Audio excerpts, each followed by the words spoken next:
और ये देश में देखना चाहिए, गोवा में ऑलरेडी यूसीसी है। मेरा देश चल रहा है, गोवा में सबसे ज्यादा माइनॉरिटी है, फिर भी यूसीसी बहुत बढ़िया तरीके से चलता है। उत्तराखंड ने बहुत अच्छे दिशा में कदम उठाए हैं। तो एक के बाद एक प्रयोग, हम थोपने वालों में से नहीं है जी, हम इवॉल्व कर रहे हैं। One nation one election, one nation one election, अभी हमें रिपोर्ट आया है, रिपोर्ट पर स्टडी करने के लिए मैंने कहा हुआ है। प्रधानमंत्री जी, क्या आप सिर्फ 24 की तैयारी करके बैठे या 29 की भी करके बैठे? देखिए, मैं बताता हूं, मैं चुनाव की तैयारी करता ही नहीं हूं। काम की? न मैं चुनाव के लिए सोचता हूं, न मैं चुनाव का टाइम टेबल देख करके काम करता हूं। मेरे सामने साफ है कि ये देश जब 100 साल का होगा, तब आजादी के 100 साल जब हो जाए, तब देश कहाँ हो।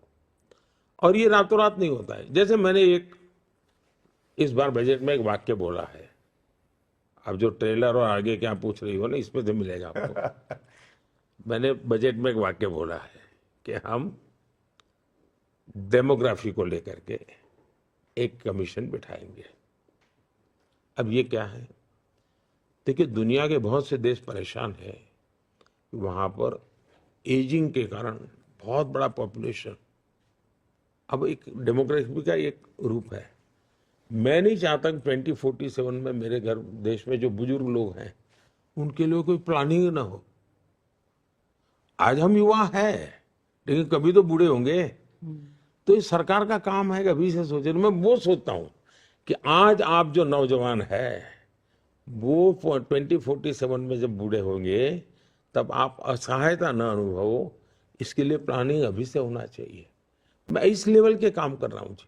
मैंने ऑलरेडी बजट में एक वाक्य बोला, लेकिन देश में मीडिया पकड़ नहीं पाए उस बात को, लेकिन मैं इस सोच से काम कर रहा हूँ जी। नहीं, मैंने ये प्रश्न इसलिए पूछा क्योंकि कई लोग ये सोच के बैठे हैं कि इस बार तो गया हुआ है मामला, 29 में मोदी जी हटेंगे फिर हम आएंगे। 29 में उनका चांस है? ऐसा है, मैं राजनीति में कौन आए कौन जाए, कोई देश ऐसा नहीं होना चाहिए जो किसी व्यक्ति के आधार पर चलता हो जी।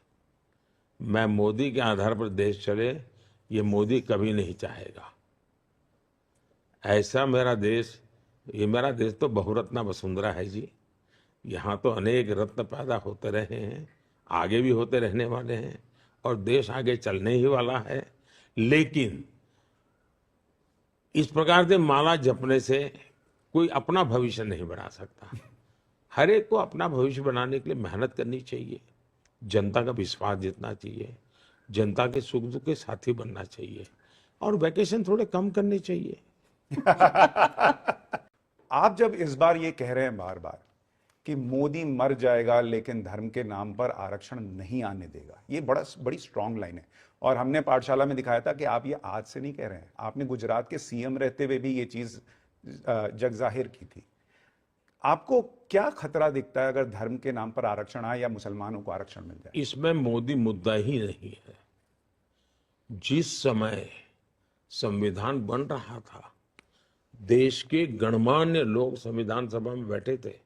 डॉक्टर राजेंद्र बाबू, बाबा साहब अम्बेडकर, पंडित नेहरू वगैरह सब बैठे थे। उसमें तो कोई आरएसएस बीजेपी वाला उस समय तो सवाल ही नहीं था। ऐसे और सभी संप्रदाय के लोग बैठे थे, और सबने मिल बैठ करके लंबी चर्चा के बाद तय किया कि भारत